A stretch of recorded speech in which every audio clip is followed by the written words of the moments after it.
Hi, this is Tony Robbins. Welcome to session number 1, your hour of power. Listen, I'm very excited for what we're going to share with you because I'm going to be sharing with you today, fundamentally, what changed my life years ago and the fundamental thing I do with just about anybody. I mean, what I do when I'm working with a president of a company or a young person, a pro athlete or a mom or a dad. Somebody wants to make a change, and we're going to go beyond philosophy into the real mechanics, the real strategy, the real tools. This is where it all starts. And to start this session, I'll tell you what I want to talk to you about. I want to talk to you about what's missing. Yeah, missing. What's missing from your life? You might say, wait a second, nothing's missing from my life, Tony. I'm on a roll. I'm here with you on the ultimate edge. I mean, my life is great. I'm just here because I like to improve a few things. Okay, I believe you.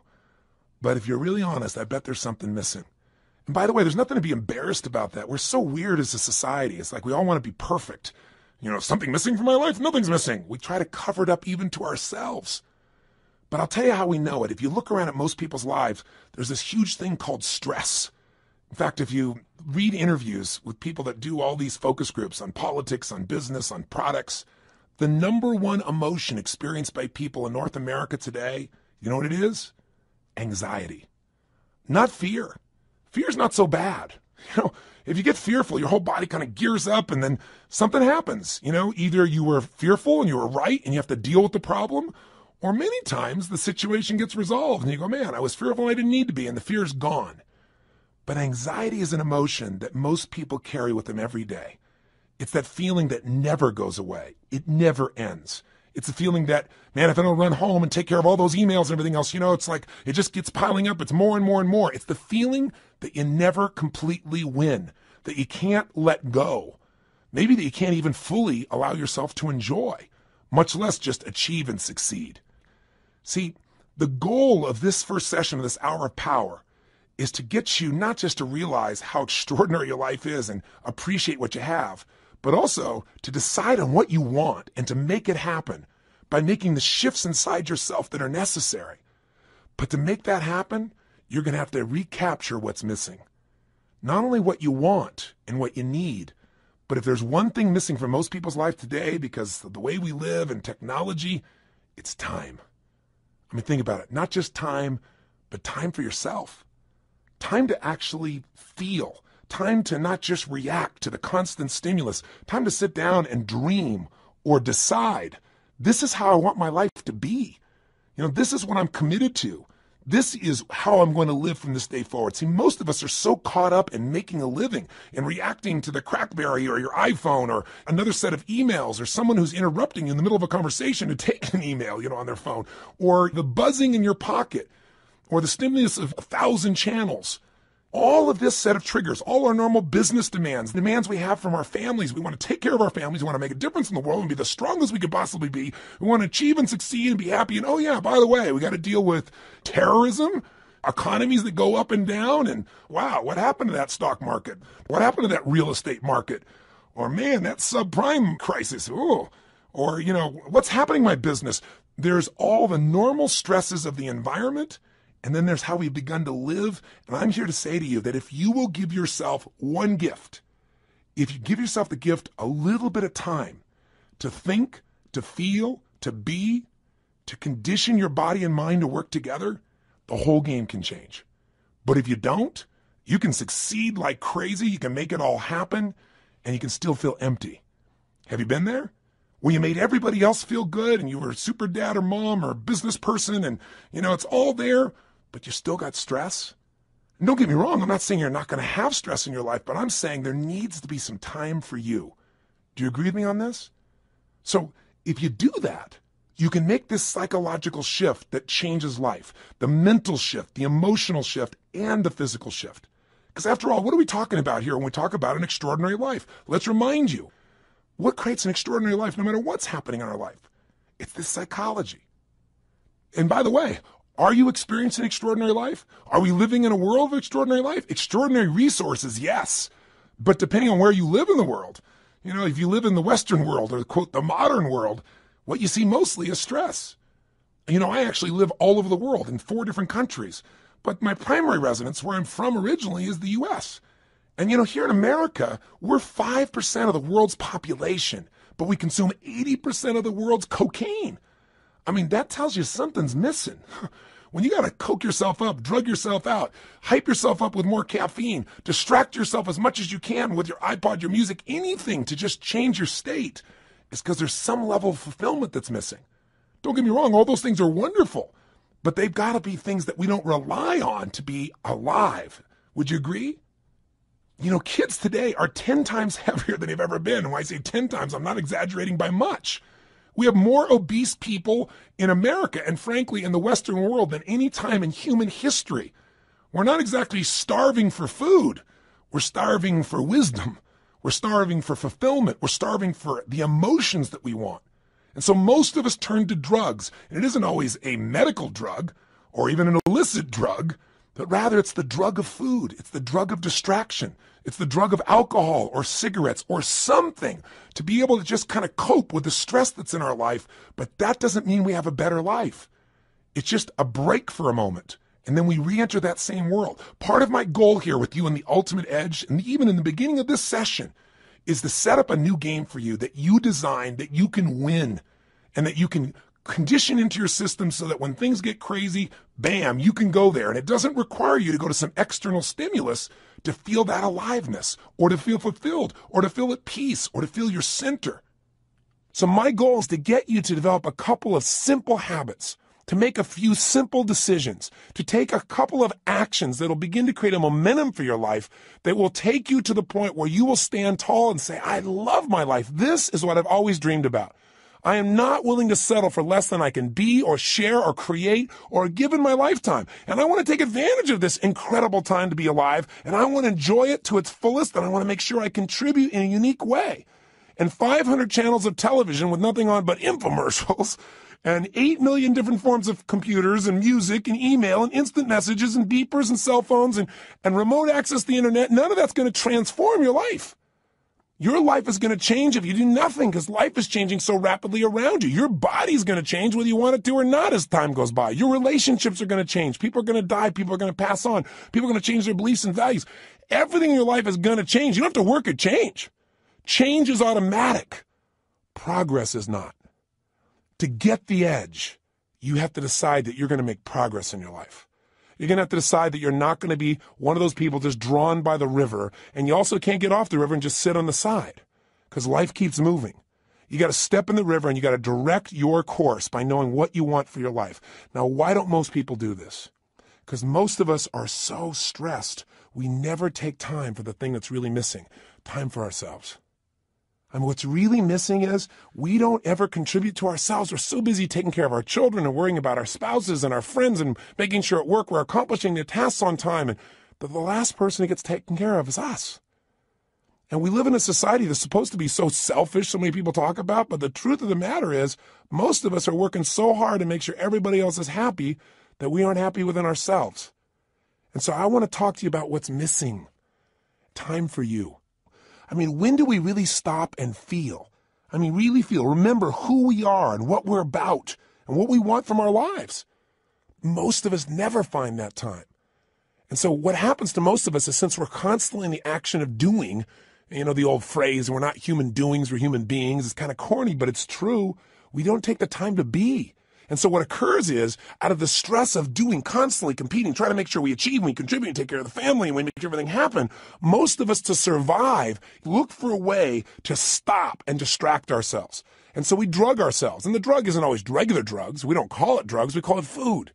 Because if you eat enough of that stuff and load up, guess what happens? All of a sudden you relax. You know, especially if you overeat, all that blood rushes into your stomach, you know, and you start to breathe again. Do you ever notice when you're going, go, go, go, go like this, you're not breathing very much? That creates just a bit of stress. And some people, that's not enough. They get CNN and then they're working on the internet simultaneously and they're getting a conversation on the other side because they figure if they can keep enough things going in their head, they can forget about all the stuff that's stressing them. You know, they don't even care about what's on the television. They don't really care about what they're surfing on the net. They just need an escape. But you know, you'll never escape your way to fulfillment. You'll never escape your way to joy. You'll never escape your way to an extraordinary life.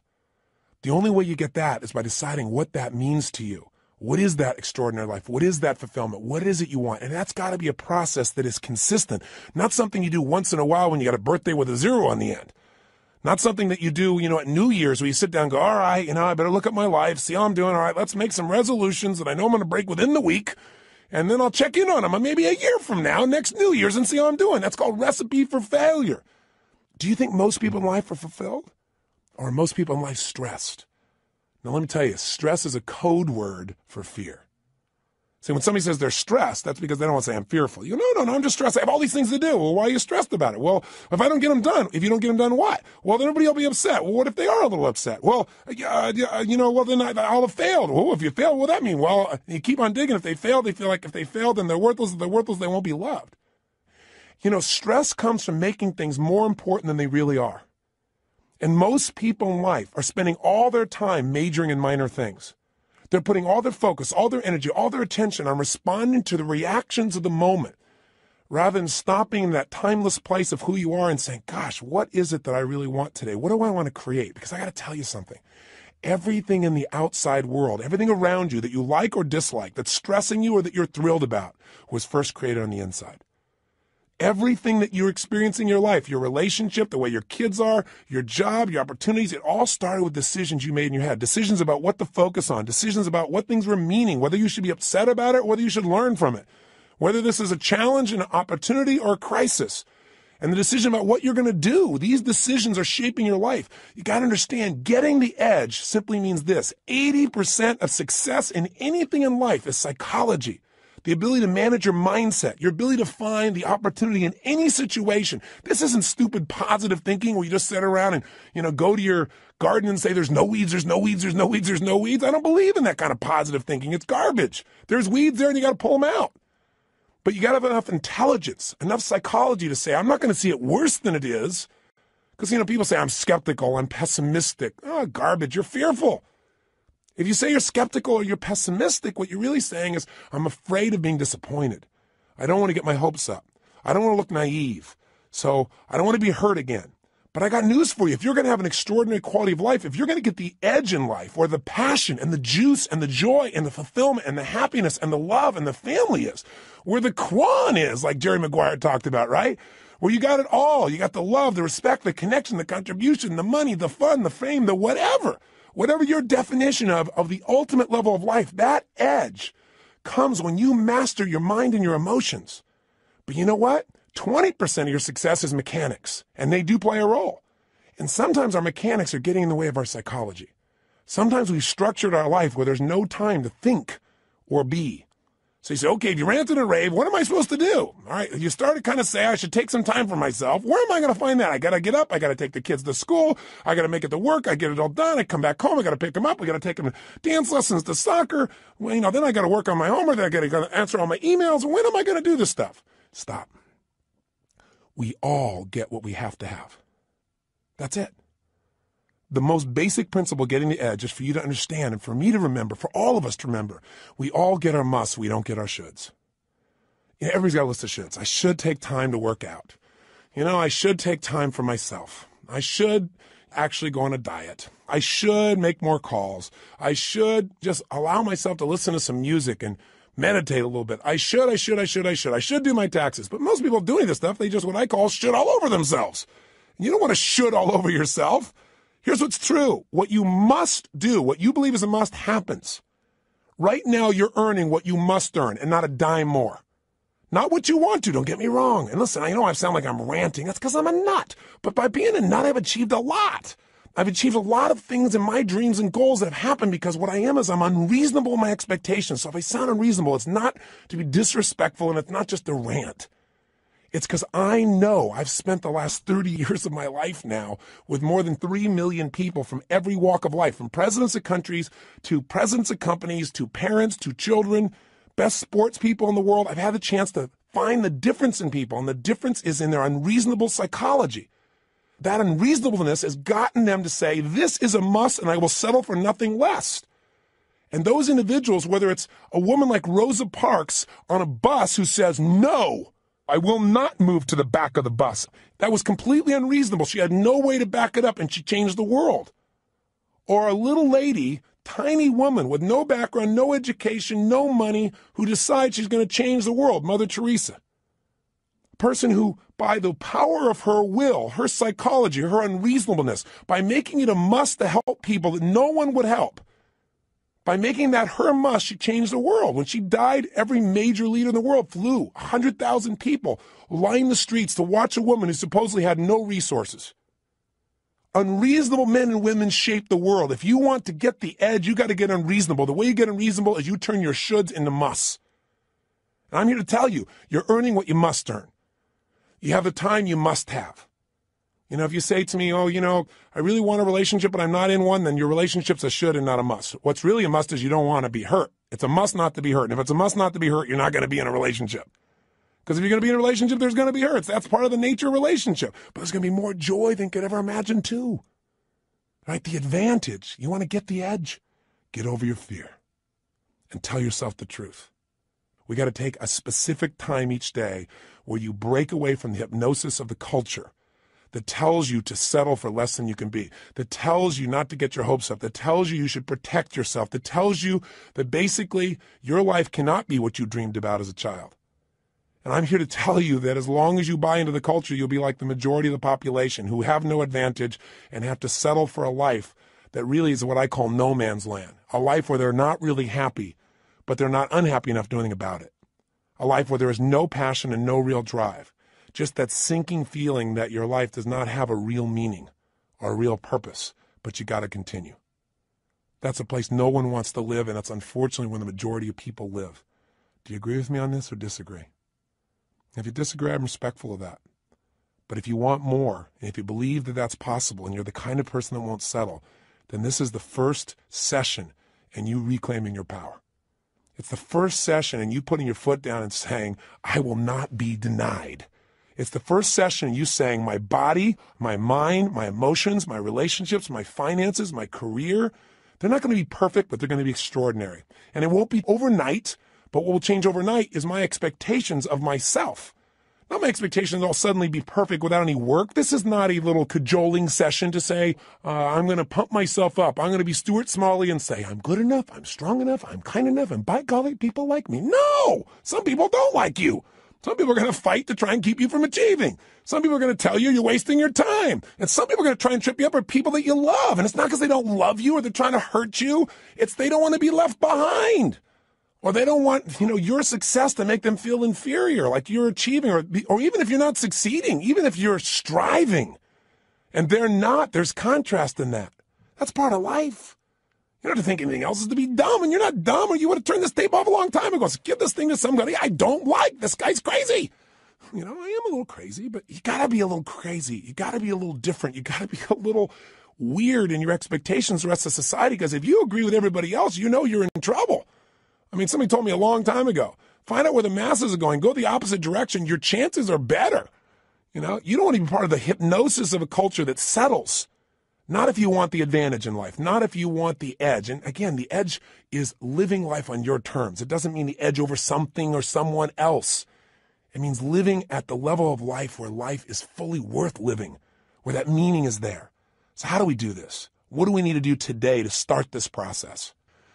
Well, the first thing we've got to do is understand what creates that extraordinary life. And we've already identified it. An extraordinary life does not come from more money, because lots of people have lots of money and they're still miserable. They're unhappy. They're unhealthy. Their relationships are weak. And there are people who have no money whatsoever who are totally happy and fulfilled. It's not coming from having a great relationship. That doesn't give you extraordinary quality of life. How many people have an incredible person who loves them totally, but they don't feel loved?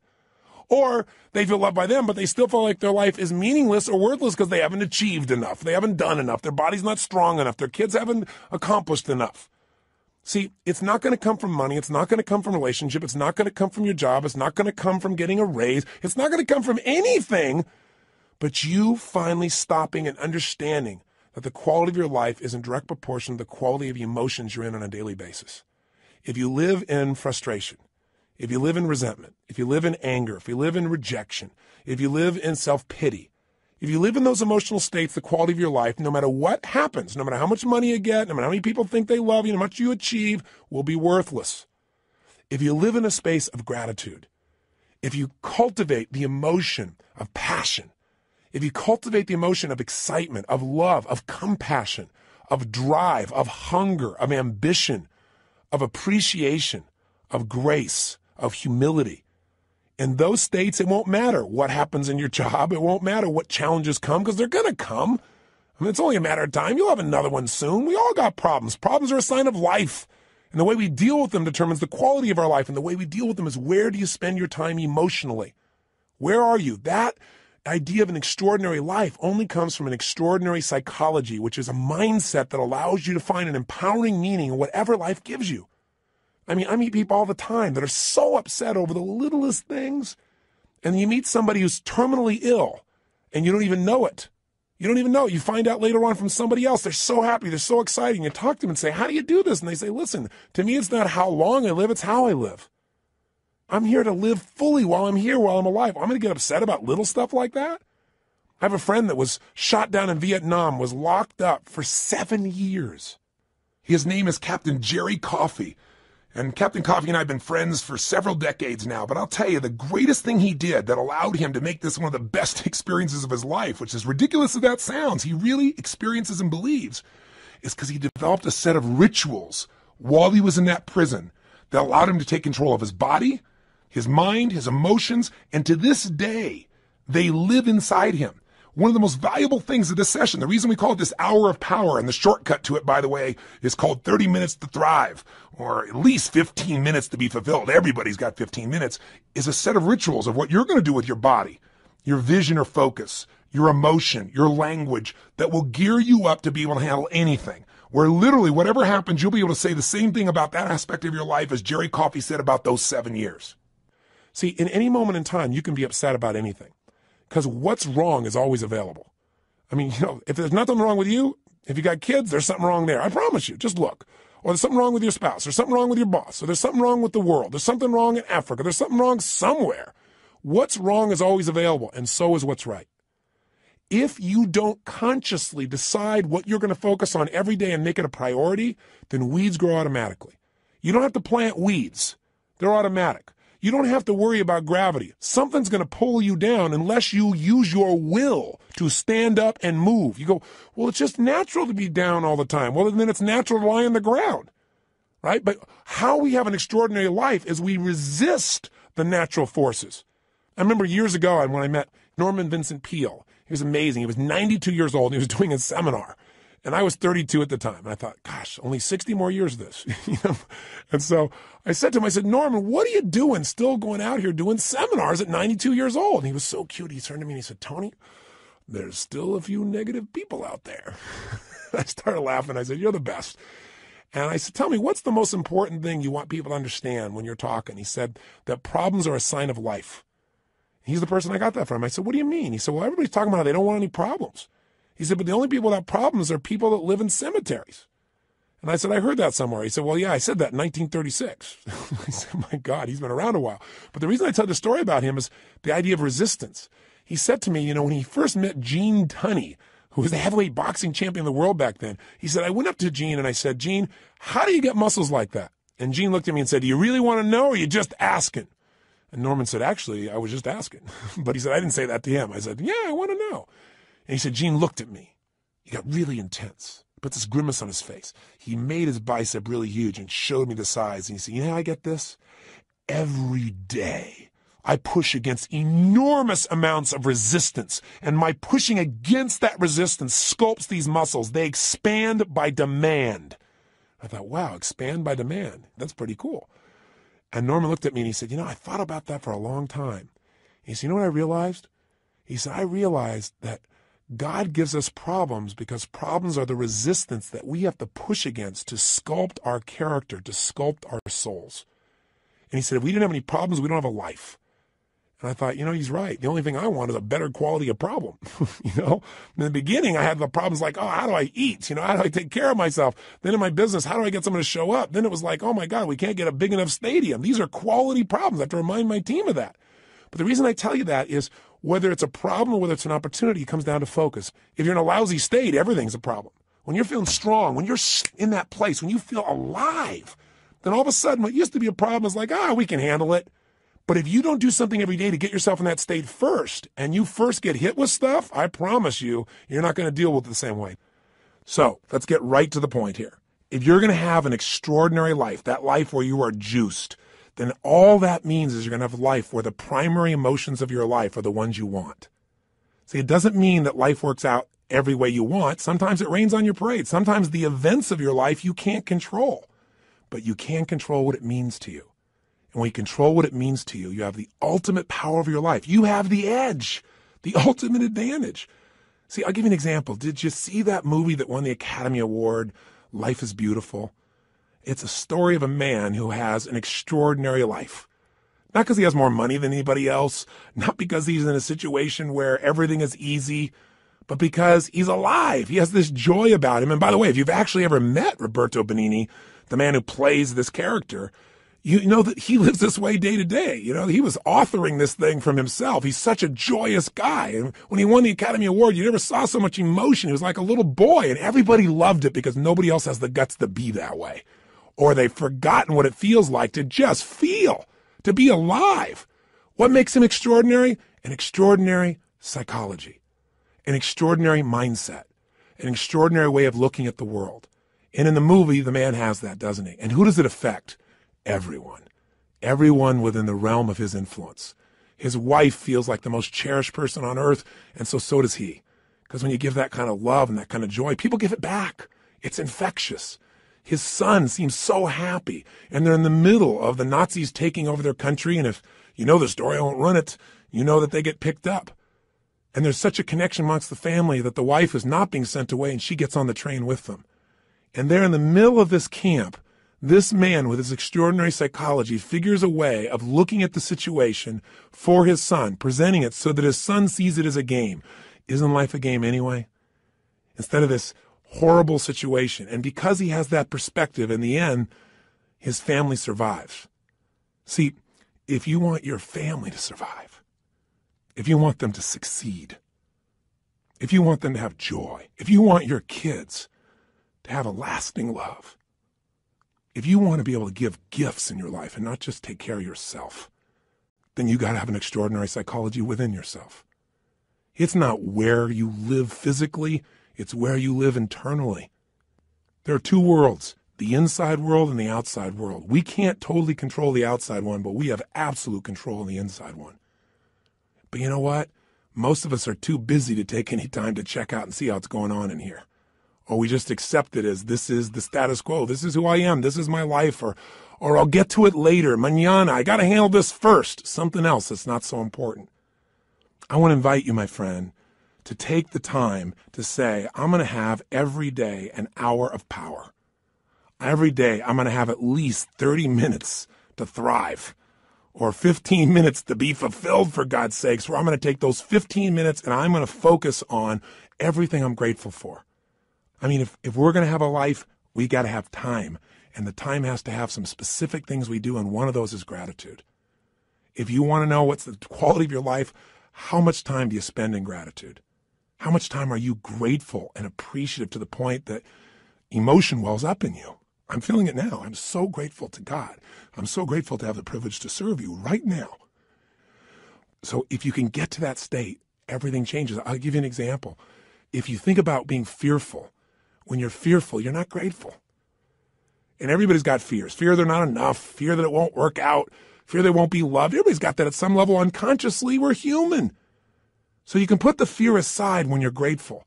I don't just mean intellectually. Yeah, I'm grateful for this. I'm grateful for that. I mean stopping, thinking, seeing, and feeling.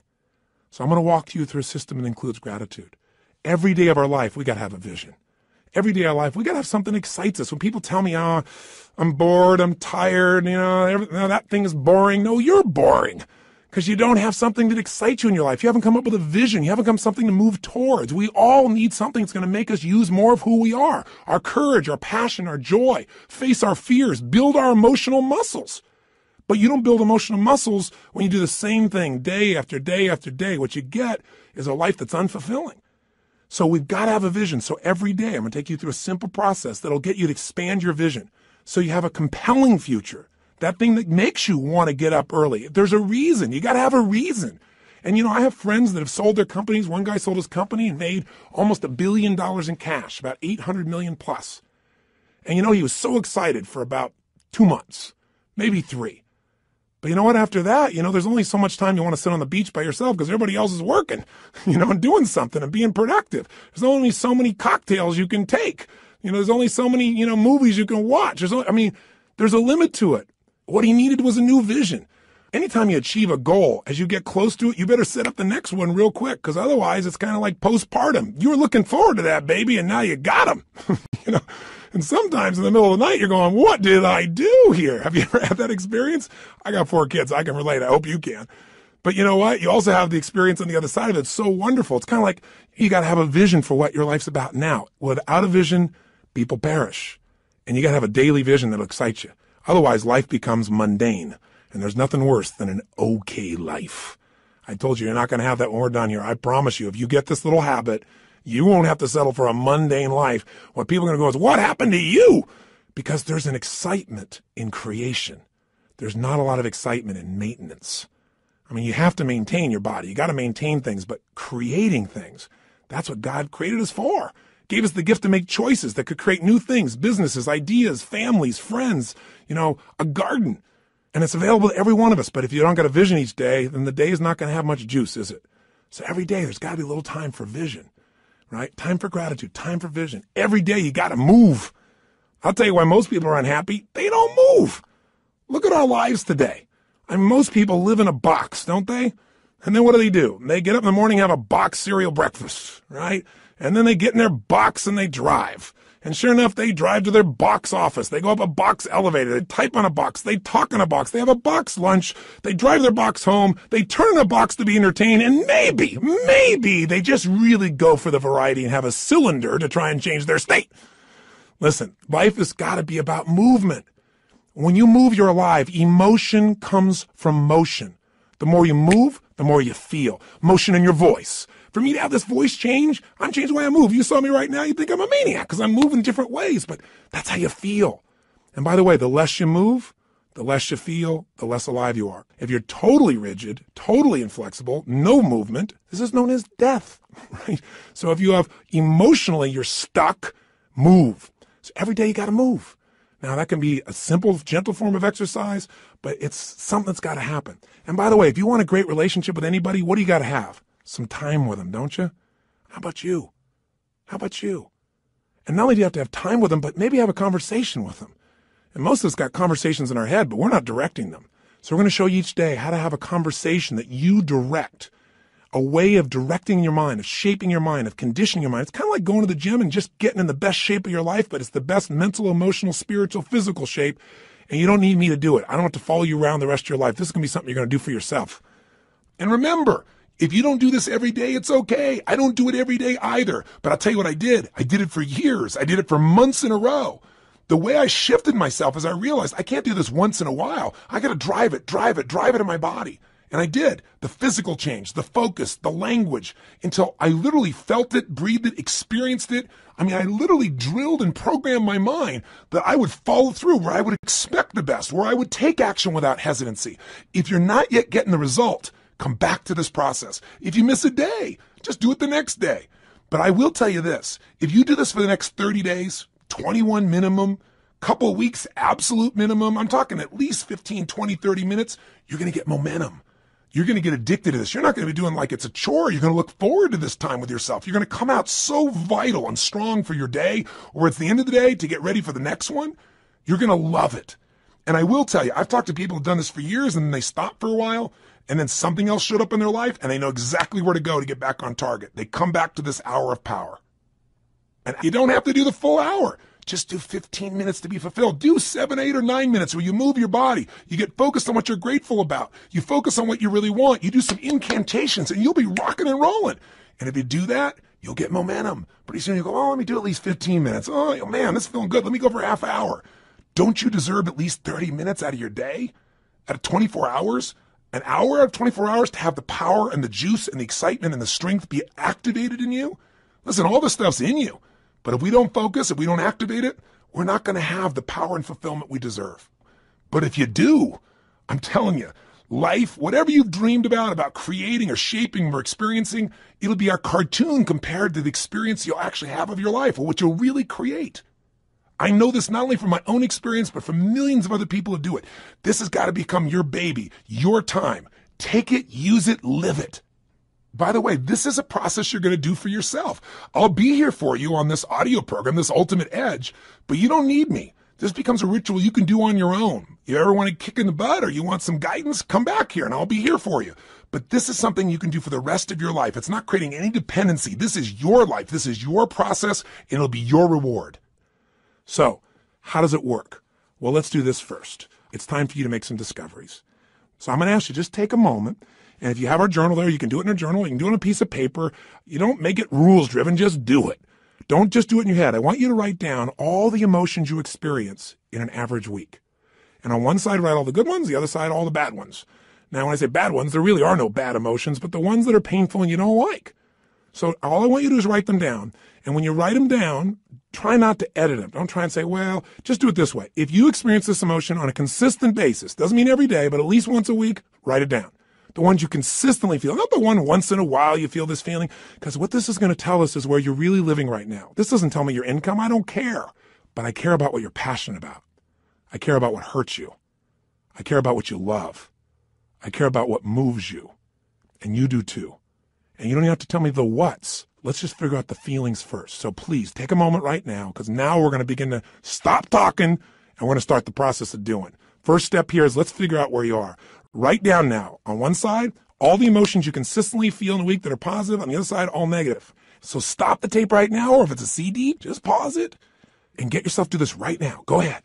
Are you still listening? I'm not going to continue until you do this. Come on here. You got to get the right. Don't just listen. Okay, if you're in your car and you say you can't do it, then turn off the CD or tape, stop it, pause it, and do it in your head at least. Or pull the car over. You're worth figuring out where you are. Cars are going to go by. You're going to drive the rest of your life. You're still going to get there. It'll take 3 minutes. Come on, be one of the few who do. Pull over. That's it. Pull over right now. Sit down and write this out just for a second. I promise you it'll be worth it. Go ahead and do it. Do it right now. So now you have some emotions that you really want. How do you create them? And you have some emotions you don't want. How do you get rid of them? What if I told you literally could change how you feel in an instant? Well, you know this is true from your past experience at times, right? There are times where you're totally upset and then something got your attention and now you're laughing. You know, people can be literally at a funeral and they're in a terrible place and all of a sudden something cracks them up. I mean, it's pretty rare, but it has happened. People can be in a place where they're in the worst situation and somehow they find all their determination. How to do that specifically is what I want to show you real quickly now. And I'm going to give you a quick overview of it, but I'll give it to you in 3 parts. 3 things you need to feel anything. These are the reasons why you feel anything. In other words, if you feel sad or upset or frustrated or depressed, there's only 3 reasons. And if you change any one of these 3, you're going to change how you feel. And if you change all 3, you'll change how you feel completely. If you're feeling happy, if you're feeling excited, if you're feeling euphoric, if you're on a roll and you want to know why you feel that way, yeah, maybe great things are happening in your life, but there's a reason why you feel that way in this moment. Sometimes you have great things happen in your life and you still don't feel great. So how do you do that? There's 3 reasons. 3 things have to be in place for you to feel great. I call these 3 reasons the triad because there are 3 patterns that if you do these 3 patterns in your body in a certain way, you'll get a certain result, and it's like a recipe. You do one recipe, you get one result. You do another one, you get a different result. You get one kind of cake or another. So let's give you an example. I have an initial seminar, an immersion, where in one weekend, people get massive momentum to change their life. It's called Unleash the Power Within. It's a chance in a weekend to really step up and say, I'm going to transform it. I don't care if it's my body, my emotions, a fear, my job. It's time to do it. And we put people in an environment for 3 days of total immersion that is a blast, and people come out transformed. That process, though, very often, one of the first things I'll do is I'll ask people, what do you really want? I'll take people in the audience. We got 1,500, 2,000 people in that type of program usually, and they'll say, oh, well, I want to make, $1 million. I want to make $1 billion. I want to help my kids get through school. I want to have more confidence. I want to lose 57 pounds. I say, okay, great. Why do you want these things? If you lost the 57 pounds, if you made the $1 billion, what are you going to get? And sooner or later they'd say, well, if I change the world, it'll make a difference. And I'll say, yeah, but what will that give you? And eventually say, well, it'll make me feel good, like my life had meaning. Or they'll say, if I lost 47 pounds, I'd feel more sexy, or I'd feel more energetic. Or they'd say, if I made this money, I'd feel freedom or power or secure. Whatever it is you want, you only want it because you think it's going to give you a feeling. And the truth of the matter is you can have that feeling right now if you just change these 3 patterns I'm going to tell you about. So the first pattern that determines how you feel is not the event, but what you do with your body in this moment. Right now, you're feeling, whatever you're feeling right now as you're listening to me, is related first to how you're using your body. If you're slumped over, if you've not been using it, if you're tired, you probably feel different than if you're listening to me walking right now as an example. Now, I'll give you a more specific example. If I were to tell you that there was a depressed person behind curtain number 1 over here, and for a $100,000 donation to your favorite charity, if you could describe them physically without seeing them, I bet you could do it, couldn't you?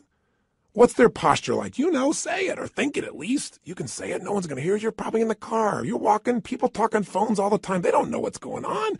Speak to me. Seriously, what's their body like? First, their posture's probably what? Slumped. Where are their eyes? Down. Where's their head? Down. What's their breathing like? Full or shallow? Of course it's shallow. Their facial expression, up and tight or slack? You know it's slack. Now, how come you know all these things without me telling you? Because you've practiced this stuff before, haven't you? We all have if we've ever experienced this. Now, if you do this with your body, I don't care who we are. If you do these things to your body, you're going to feel lousy. You're going to feel depressed. Now, if you change the way you use your body, if you put your shoulders back, if you breathe, if you use your voice in a different way, if you move or gesture in a different tempo, it's hard to feel depressed in that way. In fact, there was a research study that was done early in my career that was done at UC Berkeley. And they did something that sounded insane. Traditionally, if somebody's depressed, if they go to a traditional psychiatric approach, today we live with a philosophy that depression is merely a Prozac deficiency.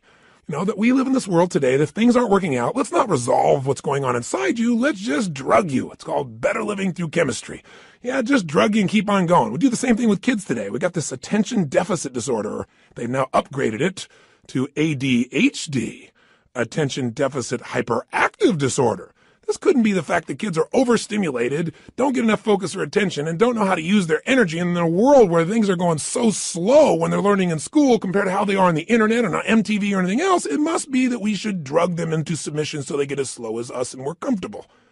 It's an interesting way that we look at life today.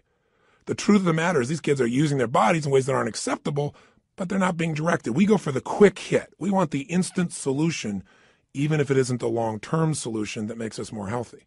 You can get a solution, but it may not be sustainable in a healthful way. The bottom line is, in that approach, we usually drug people. So at UC Berkeley, they tried something different. No drugs.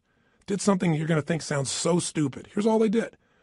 They came up with a simple approach. They took people that were clinically depressed. This means you achieved high levels of depression. You've got certification now. You are clinically depressed. You are an achiever at the depression level. This means you practice this pattern on a regular basis. And they took them, and by the way, I know I'm sounding obnoxious right now. I'm not trying to make depression sound like these people are terrible, because I felt it in my life a long time ago too, but I don't go there anymore because I know exactly what creates it.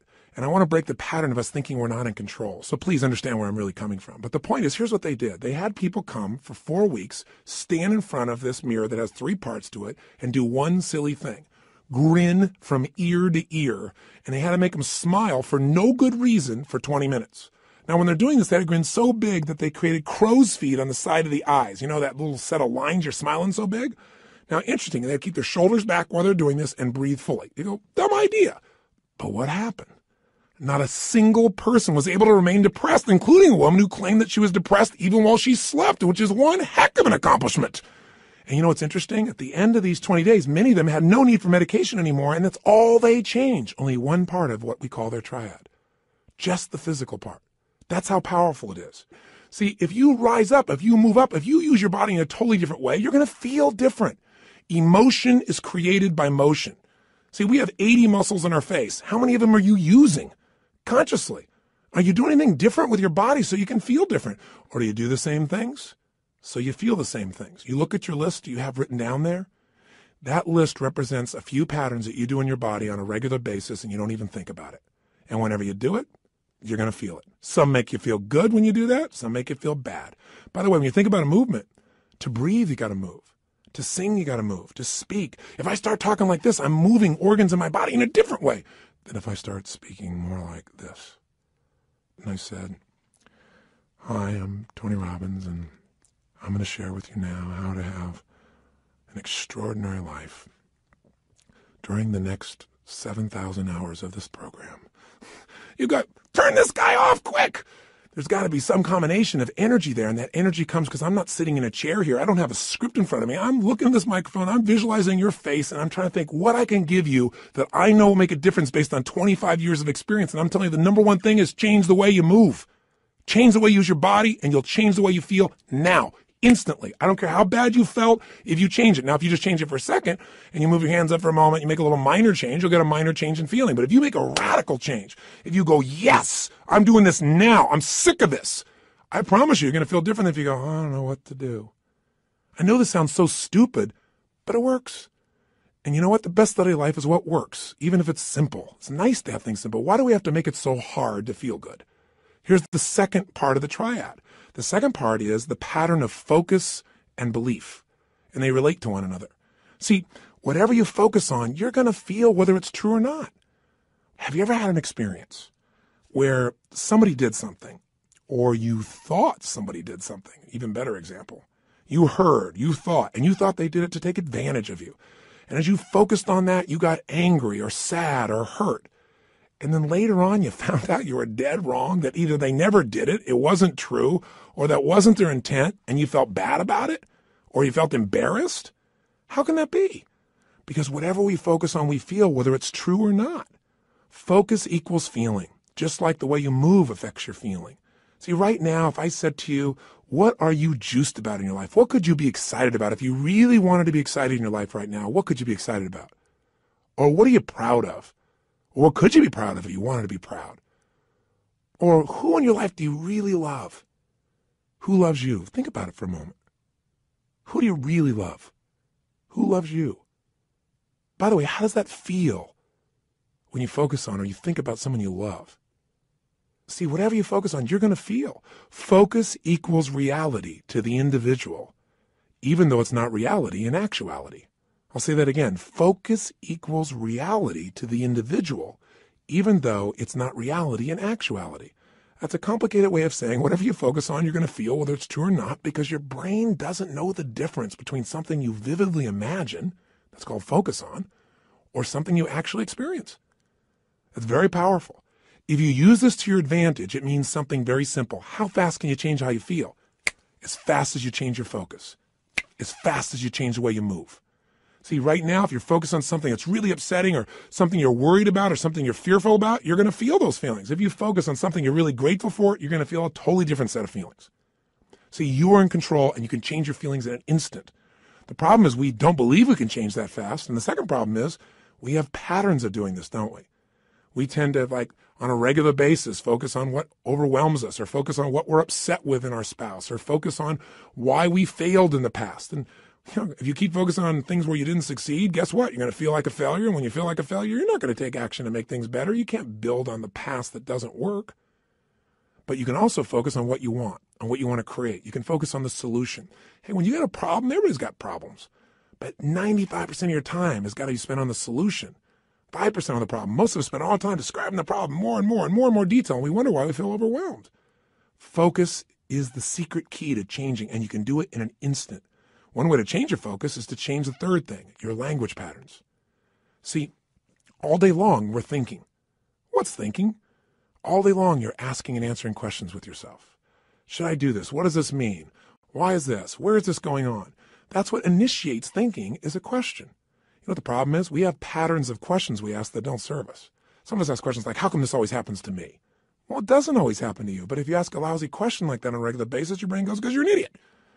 How come I can never lose weight? Well, you can lose weight, but ask a lousy question, ask and you shall what? You receive. How come I can never lose weight? Your brain says, because you're a pig. Come up with a better question, for God's sake. See, questions direct us. Questions are a form of language. And if you want to change your life, one of the things I have people discover is what questions you're asking. And also, what phrases do you say a lot? Because phrases hypnotize us. We have certain words by themselves that'll change the way you feel. If somebody says to you, hey, listen, I think you're mistaken about that. You might have one feeling. They go, you're wrong. You feel something very different just by the language. If somebody says you're lying, you have a whole different feeling, don't you? One word can change the way you feel when someone else speaks it to you. The words you select powerfully affect you. And I don't mean just being positive and doing the Stuart Smalley thing where you got positive self-talk right? And you say, I'm good enough, I'm strong enough, and by golly, people like me. No, I mean noticing the habit of the words and the emotions they create. And then third part of language is the phrases that you say with such emotional intensity that you start to believe them. We call those incantations. An incantation is like, if you remember studying mythology, a sorcerer would tell a prince over and over again a phrase over and over again with such intensity that he'd be hypnotized and he'd think that he was a frog. And so, of course, he was a frog. That's what he experienced. We experience whatever we focus on. We feel whatever we picture. We feel whatever we say to ourselves. We feel whatever we do with our bodies. Those are the three patterns. If you change those three patterns, any one of the three, you're going to change how you feel. If you change all three, you're going to radically change how you feel. If you change the pattern of how you use your body, if you change the pattern of what you focus on daily, which, by the way, I'm going to show you a technique for doing today that could change your life. Very simple.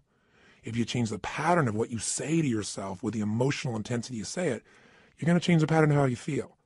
Now that means you could pick any feeling you want and say, if I want to feel that way, what do I do with my body? When I'm in that state, how do I move? How do I speak? What do I do? Let me try it. When I'm feeling that good, what do I focus on? What do I really focus on? And by the way, what does it mean to me when I focus on it? Because you can focus on something and one person looks at it and says, because that happened, that's why I can never be close to another man or woman in my life. That's why I can never trust again. And somebody else had the same experience. And they go, because that happened, you know what? I've learned so much about myself. And because that happened, I appreciate the person I'm with now so much. You can't have a foreground without a background, right? That's the secret to life. We have absolute choice. We have absolute control about how we feel. And whatever feelings we put in our lives on a regular basis will determine the quality of our lives. So you can have frustration, anger, upset, overwhelm, insecurity. You can be fearful. You can live in a state of guilt, worry, whatever, or you can live in a place called passion, joy, thankfulness, gratefulness, connection, love, wonder. And if you create those emotions on a regular basis, are you going to have a different life? You bet you are. Okay, so how do we take these three understandings and make it so we don't have to think about it, but we actually, on a regular basis, condition ourselves to have the great emotions we want and get rid of the emotions you don't want? Well, first step is awareness. See, next time you start to feel like, I'm so frustrated, I'm so angry about this, notice what you're doing with your cheeks. What are you doing with your mouth? What happened to your breathing just now to do that? What's happening to your eyebrows? Are you tightening your fingers in your hands? Because we all have very specific things we do to get into our version of anger or frustration or tired or overwhelmed. Does that make sense? Just notice what's happening in your body. Say, okay, I'm not breathing. That's a clue. Let me start with a little change there. My mouth is so tight, I can't even talk. That might be a clue why you're a little uptight. So loosen your jaw. Second thing, okay, what am I focusing on? I'm focusing on how, this isn't working. Now, to help you understand the belief part, ask yourself, in order to feel this way, what would I have to believe? In order to be frustrated, what would I have to believe? I have to believe that it should be better than it is, and it's not, and it's not working. Well, maybe it isn't working, but is that going to help you to focus on it isn't working? Let's focus on what we can do. Or if you say, I feel like it's hopeless because in order to feel hopeless, I have to believe that there's nothing I can do. Is that really true? Is there's nothing you can do? Or are you just caught up in a state? Are you just caught up in a pattern? See, if you ask yourself, what do I have to believe to feel this way? It'll help you to break that part of the triad because you'll start to say, yeah, that isn't really even true. All right, so that'll help you there. Third part of awareness is to say, okay, what am I saying to myself? Why do they do this? How come they always do these things? Why don't they ever listen? Well, I'm asking a lot of lousy questions because they may listen sometimes, but I'm saying they don't. I'm saying it with total intensity. Of course I'm going to feel bad. Let me change what I'm saying. Let me change what I'm asking. How can I turn this around? What do I need to focus on to make this work? What's the truth here? Maybe I can't control it all, but I can control what it means to me. What does this really mean? If you just have that awareness and you break your pattern, you can get out of a negative emotion in a moment. Then you can say, well, how do I want to feel? To feel like that, what would I have to focus on right now? What would I have to believe? I have to believe, I can turn anything around. I may not like it, but I can make it happen. It's just another challenge that God's given me to sculpt my soul. Throw it at me. That's what this is about. Now, here's what you can do that'll make this part of your life. You make it a simple ritual. When you use the word ritual, some people think of something religious or something, hocus pocus. Rituals, a simple word for rituals would be habits. But I think rituals is better because every person has rituals whether they know it or not. In fact, your rituals equal your results. If you look at your life and let's say your body is not where it wants to be, I promise you, whether you know it or not, you got rituals. What do? You start your day the same way each day. I'm sure you start your day by first going on a wrong walk or exercise approach. You eat really consciously. That's why you're overweight, right? Wrong. You may be starting off at Starbucks, and then you're going for that muffin, and then you're rushing off and not really taking care of yourself. And so your body never gets the right start. And what do you end up doing when you get to the office? You have a set of rituals. Whenever people are failing, they have rituals that cause them to fail to achieve what they want. Listen, if you come home and the first thing you do when you go home is you go straight into turning on your email, and flip it on, or you flip on the news in the background, and you do all these different things. If the first thing you don't do, people have rituals in their relationships. What's yours? What's the first thing you do consistently each day when you go home? I know every day's different, but there's some overall patterns, aren't there? I mean, people who have a great relationship have a very different ritual than people that don't. There may be people that love each other, but there's no passion because what's the first thing they do? Their ritual is come home, hey, honey, a little kiss on the cheek, and then boom, go straight and turn on the email. Or boom, go and turn on the news or something in the background. Or say, I got to go take a break right now. They don't connect. They don't have some ritualistic way to connect that produces energy and excitement or playfulness or fun. You meet a couple that are really in love, they have fun things. The first thing I do, and I'm not saying we're the ideal, but this is the weird thing we do. I come home, the first thing happens, the door closed, I go, Lucy, because I remember as a kid watching Lucy and Arnaz, and sure enough, I love Lucy. My wife is a crazy mofo. My wife is a crazy nut, right? That's why we're made for each other. And, it creates a different tone and different energy. And then oftentimes we do different things, but all of a sudden I'll say, where are you? And she'll hide. Or she'll come running at me, we haven't seen each other for years, playfully, we hug and twirl. We do this stuff all the time. I'm making this up. People go to my personal assistant very often, and the most common question she gets, she tells Sage and I is, I've seen them in the seminars, I've seen this environment. They're not like that really all the time, are they? That's how bad our society's become, because most people's rituals do not produce playfulness. They don't produce passion. They don't produce sensuality or teasing or flirting. It happens with somebody at work, but maybe not with the person you're in love with at home. See, rituals shape your life. So what this is about is discovering a set of rituals that'll make you stronger for every area of your life. But I want this also to become kind of a trigger for you to say, okay, if I'm not thrilled with a certain part of my life, what's my ritual in that area of my life? What are my financial rituals? Is it avoidance? Do I really get focused on it? Do I pay attention to it? Because if it's not working, you got the wrong ritual. Find someone who's succeeding and find out what they do differently and do that, and your life will change.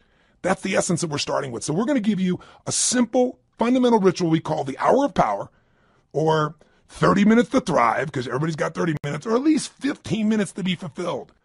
So what does it look like? Here's what it is simply. At the end of the session, there's another CD you can actually take with you on a walk. You can go and make this process happen, and I'll guide you through it in case you forget how this works, but it's pretty simple. It has 3 parts. Here's what you're going to do.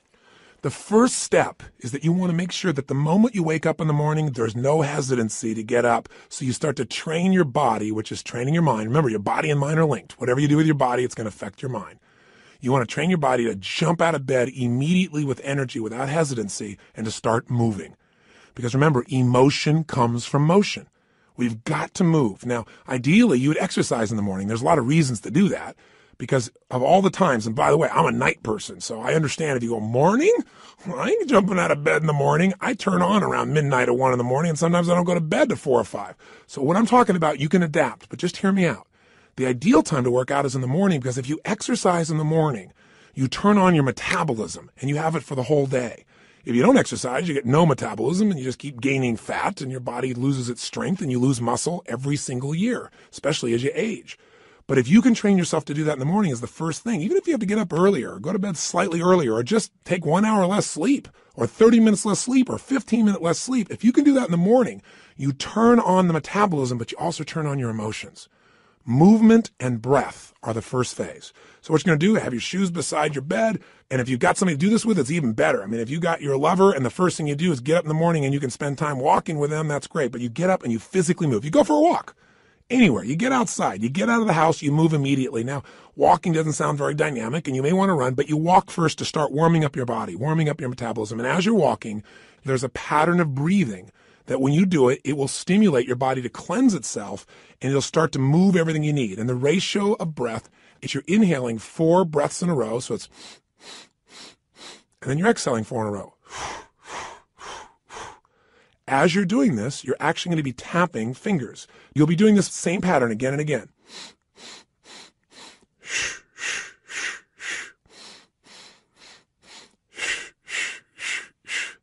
This pattern of breathing will alter your state. You will literally, after doing this for about 5 minutes, begin to feel radically different. Now, you're going to inhale through your nose, as you probably heard, and exhale out your mouth. And this is something called breath walking. There have been studies done on this at MIT, and it literally alters brain functioning. But you don't have to know the studies to be able to feel what it does in your system. So all you're going to do is for the first 5 minutes, enjoy yourself. Get up. You don't have to worry about, oh, I got to run right now. My back's sore. You just get up and you start to walk.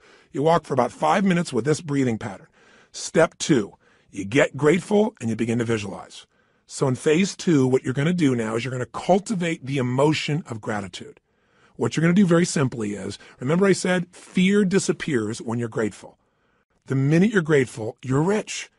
When you have everything in your life to be grateful for and you don't feel that emotion, you got nothing. You're poor. So this has to be a daily emotion. It's like the antidote to all the stress, the antidote to all the frustration. But you got to cultivate it, because if you go into a state of depression on a regular basis, pretty soon your body goes there automatically because it's conditioned, it's trained. It's like what we call anchoring it. By going into that physiology, by breathing, and by visualizing. So what you're going to do is you're going to focus on and ask yourself, what are all the things in my life I'm grateful for while you walk? So you're outdoors, you're moving, so your pattern of physiology makes you feel good. Now, as you're moving, you think about everything you're grateful for. And I usually start with a circle. I start with myself right here and my wife, Sage, and I think about all the things I'm grateful to God for in my life, my health. I start to think immediately, okay, my family members, and I think about them and I send love to them. I make this spiral of thought going out. And then I think about my close friends and my close business associates, and then all the people I get to serve through my work in the world. And I just expand it.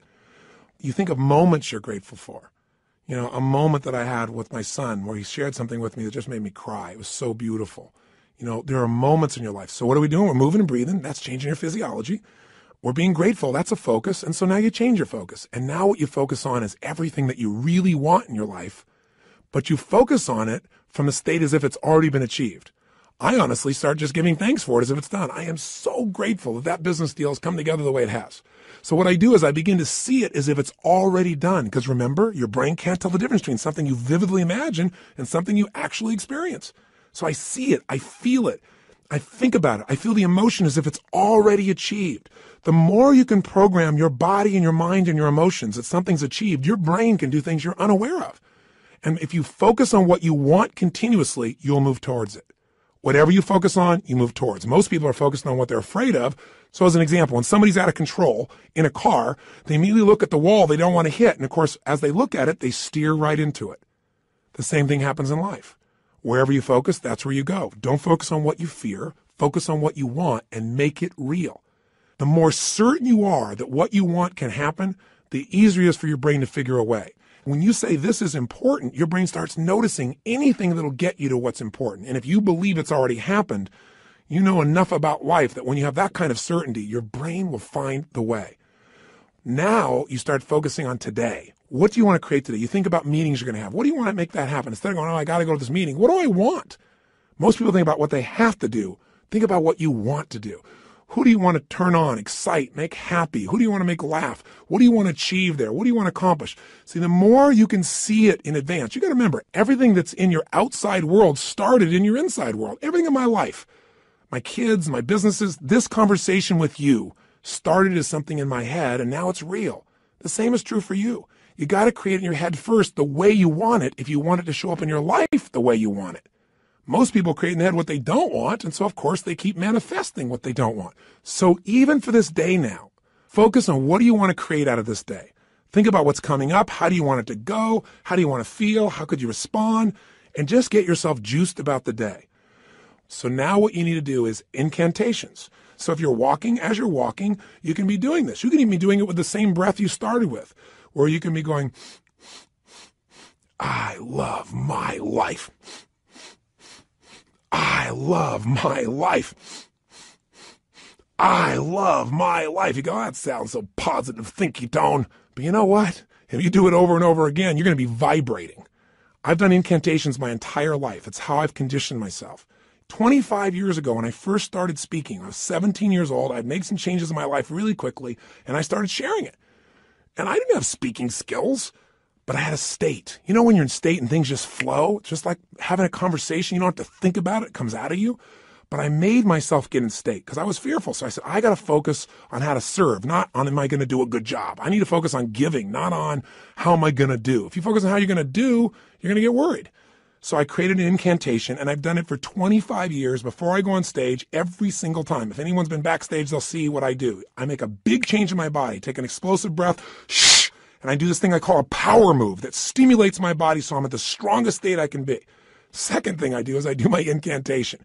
And what I do is I say this. I say, I now command my subconscious mind to direct me in helping as many people as possible today to better their lives by giving me the strength, the emotion, the persuasion, the humor, the brevity, whatever it takes to show these people and get these people to change their life now. And I do it again and again and again. Now I can do it once today, and I'm there. Because I used to do this literally for 45 minutes driving someplace. I'm driving my old Volkswagen Bug, and I'm supposed to do this speech to share with people how they can do these things. Or I'm supposed to meet this person one-on-one. And I would literally chant this out loud. Now, why do you do it out loud? Because if you go in your head, that doesn't affect you. Speaking engages your physiology. And when you speak with certainty and intensity, it conditions you. So the bottom line is you do this while you walk. So if you're conscious about this, you can do it under your breath, like I said. You can do it in a breathing pattern. You can do something simplistic, like, every day and every way I'm getting stronger and stronger. As you're jogging, as you're walking, every day and every way I'm getting stronger and stronger. Some old phrase from an old book from years ago. Anything will work as long as you say it with intensity. Every day and every way I'm feeling happier and happier. Every day. And you say it again and again. And what you'll actually get is a rhythm. I'll tell you what incantations do in case this sounds stupid to you. Maybe it'll help.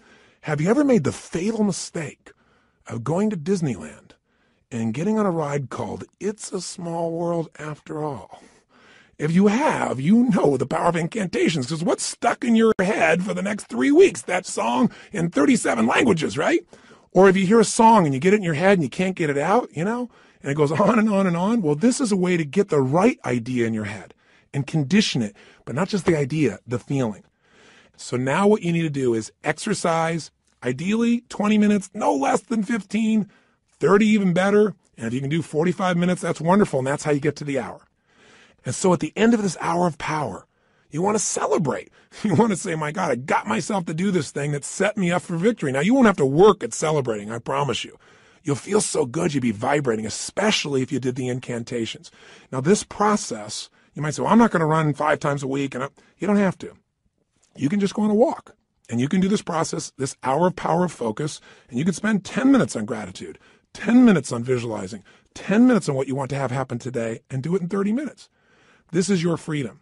But I can tell you, if you'll give yourself an hour, where 15 or 20 of those minutes are based on these 3 things: massive changes in your physiology that make you feel great, massive changes in your focus that make you focus specifically on gratitude and specifically on what you want to have happen and feeling like it's already been achieved, and then massive changes where you push your body to be stronger and you make some incantations, you say some phrases over and over, at least 5 or 10 minutes of it, you will have conditioned your mind, your body, your emotions, and your spirit will soar. And now you will deal with problems radically differently. Then won't be problems, they'll be challenges for you.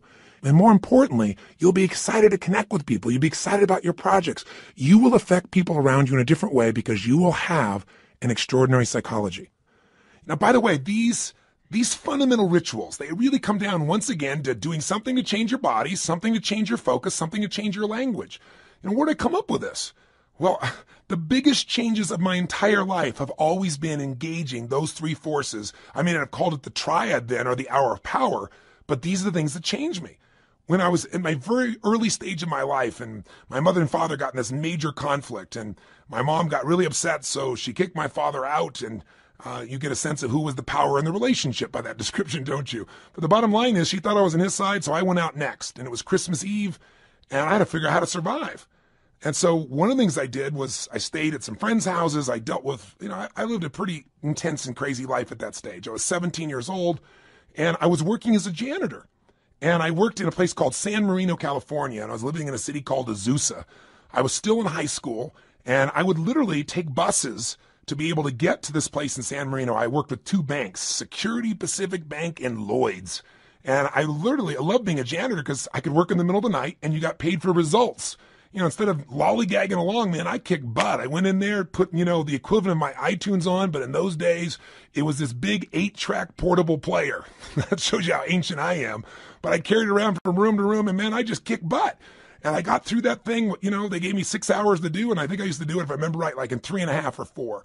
But it took hours to get there, hours to get back. Not just one bus, but I had to make connections on them.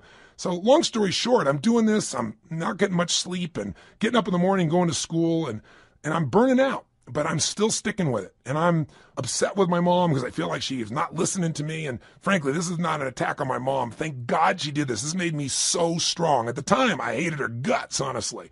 But, she was pushing me in ways I didn't really realize at the time. You don't always understand as a kid. I just had my own story about it. But all I knew was I was trying to survive. And the bottom line of the story, and the reason I'm telling you this in terms of rituals is this. I'd finish maybe 1:30, 1 o'clock in the morning, and then I'd get out there and I'd jump on that late night bus and start the long journey home. Well, interestingly enough, on this night, I get out there, I'm waiting for the bus, and I'm going, I know I didn't miss it.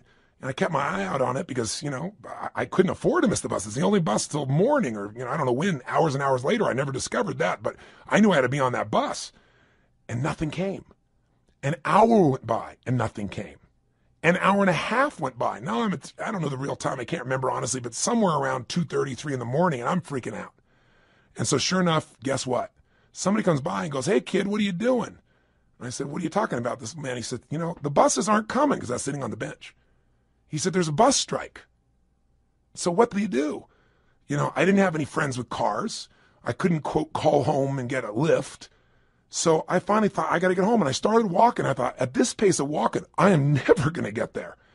So inside of me, something just snapped. Something got mad. Something got intense. And what I started to do was started to jog. I thought, I can't jog all this way home. And then something inside of me went, you're going to find the way. You're going to find the way. And I started doing these incantations. In those days, I'd just started reading these books on programming my mind, some of those old basic books. And I started, as I was jogging, going, every day in every way, I'm getting stronger and stronger. Every day in every way, I'm getting stronger and stronger. And then after doing this over and over again, it became like an addiction. You ever had one of those songs get stuck in your head? Did you ever make that fatal mistake of going to Disneyland and riding on that ride called It's a Small World After All? And then that song is stuck in your head for like next 3 weeks in 167 languages. Well, this can happen in a positive way. This incantation, I kept changing. I'm getting healthier and healthier. I'm getting stronger and stronger. Honestly, I think in the very beginning I went, I'm going to show her. I'm going to show her. It was anger initially, honestly. I'm going to show my mom she can't stop me kind of thing. And then it converted into joy. I ran from San Marino to Azusa. How long is that accurately? I can't tell you to the exact mile, but it's roughly 12 miles. I'd never run 3 miles in my life. But I want to tell you something. At the end of that run, I never felt stronger in my entire life. I felt like I could storm through anything. Nothing was going to stop me. And that created a whole new momentum in my life. And what was it? Physiology, focus, and language at the most intense level. And literally to this day, when I have faced things in my life over the last 20, 30 years, I can pull back up that moment, that experience without even thinking about it. It almost gave me, it's like it made that fundamental muscle. Now, after that time in my life started to take off. And eventually, obviously, mended things with my mom and my family, and everything became beautiful. And equally importantly, I grew as a man. I wasn't a stupid boy who was just focused on himself. I really started to shift how I could contribute, how I could grow, how I could make a difference. And in a short period of time, at a very young age, here I was, a very successful young man. I was written up in newspapers and magazines. My nickname was Wonder Boy. My ego started to grow real big, And the interesting thing happened was I then got beyond my comfort zone. I started feeling that third pillar. I didn't call it then, but I started feeling these inner conflicts. I mentioned this when I talked to you a little bit in that first session on decisions and destiny, but I found myself in a place where I was making a lot of money. And I grew up very poor. And I had this blueprint, this mindset that said, man, I've gone through, 3 divorces with my mom. I've seen these men come and go. All of those arguments were based on financial stress. That's the story I had in my head. Obviously, it was more than that. They had conflicts in their values and their beliefs, but I simplified it to that. So I thought, man, if I can earn enough money, I can make everybody happy. Love will be there. It's not what happened. I went back and started hanging out with my friends, and all of a sudden they're starting like, yeah, you got money now. And I had all this judgment. I was never doing it for money. I was doing it because I wanted to make a difference, and I wanted to have some financial freedom too. So you know what I started doing? I started to sabotage myself. I didn't do it consciously. I did it unconsciously. Started not showing up for key meetings, started showing up late, started snapping at people. And I'm a loving guy, and I'd feel bad about it. And then I'd apologize to the person, but then I'd go do it again. It was like unconsciously. I wanted to get back to where I knew everybody would be okay with me. They'd be okay if I was successful, but not too financially successful.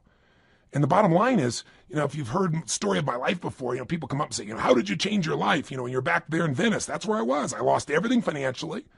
I moved into this cheap little, one-room bachelor apartment, not a bedroom, just one room. I was living in that room. I had my little cooking plate I had. I used to wash my dishes in the bathtub. 2516 Pacific Avenue, apartment 3A, if you ever want to check it out.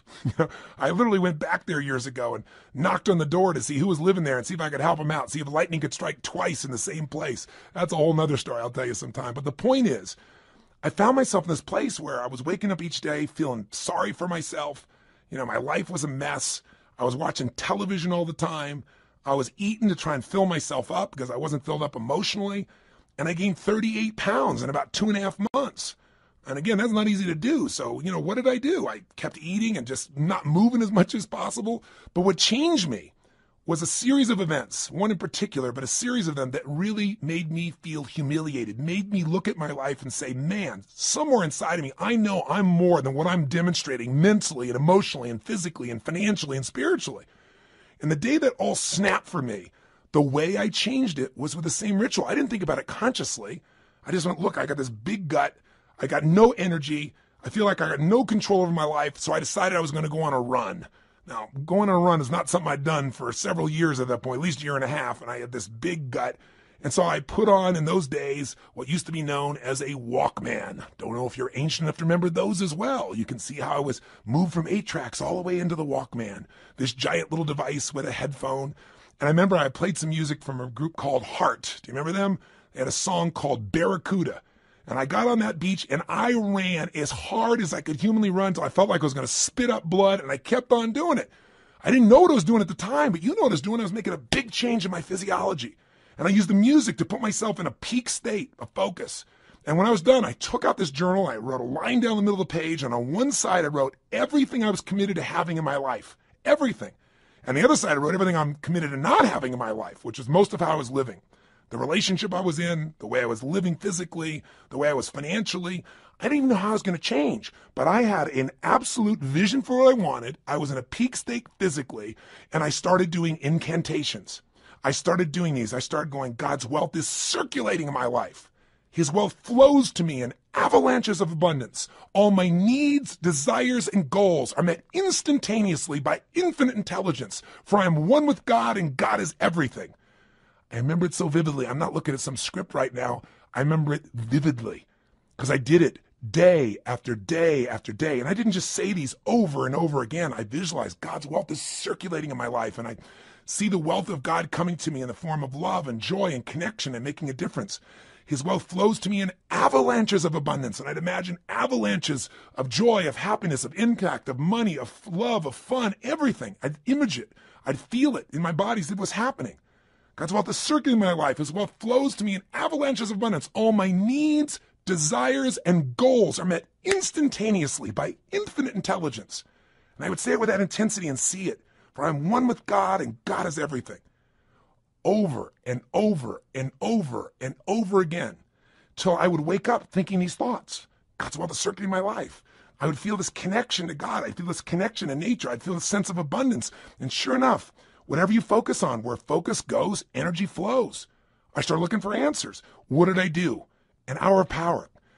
And I continue to do this today. Anytime I want to strengthen myself, and sometimes I'm not even trying to strengthen, I just want to get in the state of momentum, I go and do my hour of power. And I do it different ways, but it always includes a change in the physiology, my focus, my language, my sense of vision and gratitude.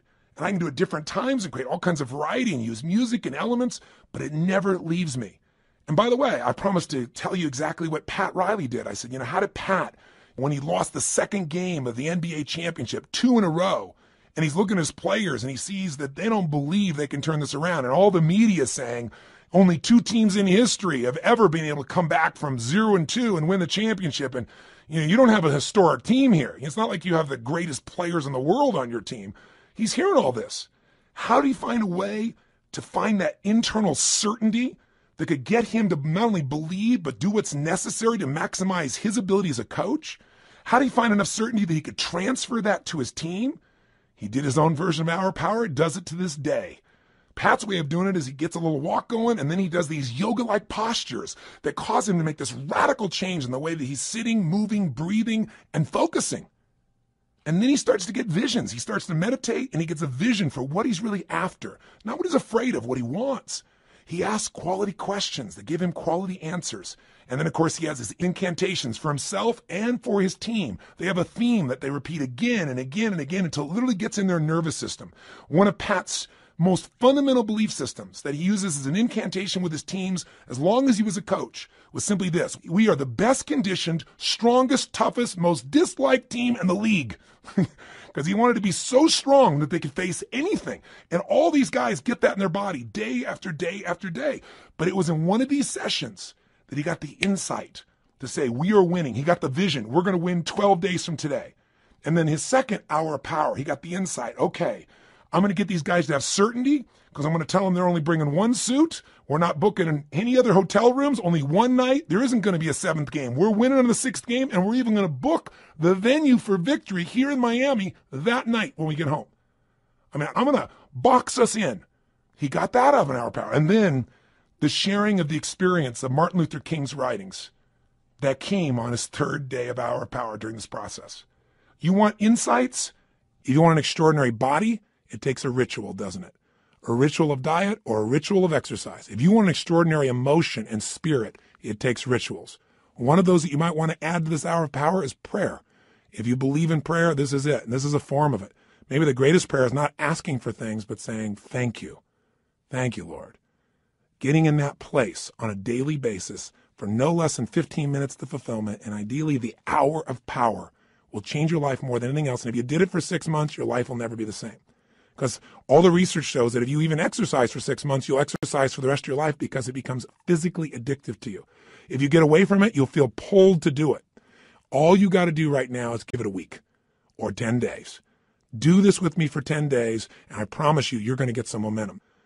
And by the way, if you want to guarantee success, do it for 30. This process works. All you got to do is give yourself the gift of a little bit of time each day. Are you going to do it? Are you going to follow through? You bet you are. And I'll be with you each step of the way.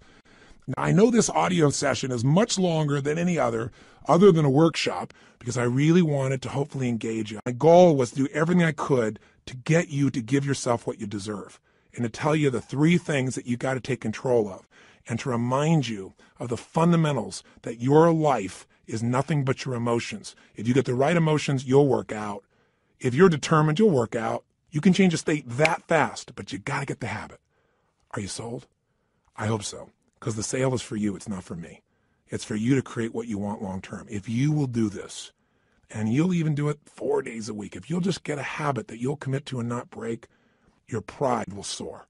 Because when you just discipline yourself a tiny bit, and by the way, this doesn't feel like discipline, it feels like joy when you do it. But if you discipline yourself just a little bit, you get a positive habit you've consciously created, it spills over into all the areas of your life. So thank you for listening. And what I want you to do is, tomorrow I want you to go do this first thing in the morning.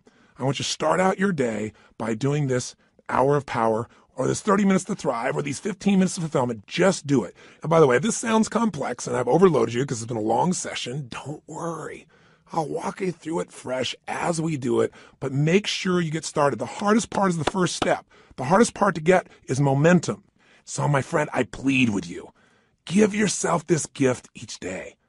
I mean, this is really one of the most important decisions of your life. And I hope my crazy, outrageous approach pushed you in the right direction and didn't push you away. I hope somehow I found my way into your heart or your intellect or whatever part of you we've got to reach to push the button that launches your life to the next level, to the level it deserves to be. So this is the beginning of a brand new journey. And I'm really grateful that you've allowed me to be your coach in this first part of the process. I think we can make immense progress. So let's start taking real action. Let's not just talk a good game, you and I. Let's do it. Just get your butt out there, because once you get out there, you'll get out there again and again. You'll get that momentum. It'll take over, and the best of you will start showing up every day. And when the best of you shows up every day, you're going to start appreciating yourself, and so will everybody else. So today, look around you. Keep your eyes open for magic moments. They're all around. And be sure, if nothing else today, you live with passion today and every day. I'll look forward to seeing you.